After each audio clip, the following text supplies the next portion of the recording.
കേരള വ്യാപാരി വ്യവസായ ഏകോപന സമിതി സമ്പൂർണ്ണ കയ്പമംഗലം നിയോജകമണ്ഡലം കൺവെൻഷൻ 3 പീടിക വ്യാപാര ഭവനിൽ നടന്നു. സംഘടന നടപ്പാക്കുന്ന വിവിധ പദ്ധതികളെക്കുറിച്ച് വ്യാപാരി നേതാക്കളിൽ അവബോധം വളർത്താനാണ് കൺവെൻഷൻ സംഘടിപ്പിച്ചത്. ജില്ലാ president KV Abdul Hameed convention ഉദ്ഘാടനം ചെയ്തു. ഈ ഒരു കാലഘട്ടത്തിൽ പ്രവർത്തനത്തിൽ ഒരുപാട് മാറ്റങ്ങൾ അനിവാര്യമാണ് എന്ന് നമ്മൾ മനസ്സിലാക്കുക.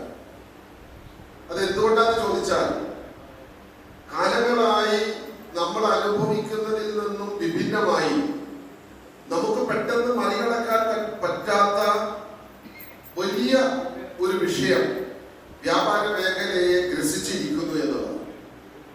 കാലങ്ങളായി നമ്മൾ 81-ൽ വ്യാപാരി വ്യവസായ ഏകോപന സമിതി ഉണ്ടായത് തന്നെ ഒരു തൊഴിൽ സംബന്ധമായ പ്രശ്നങ്ങളിൽ നിന്നാണ്.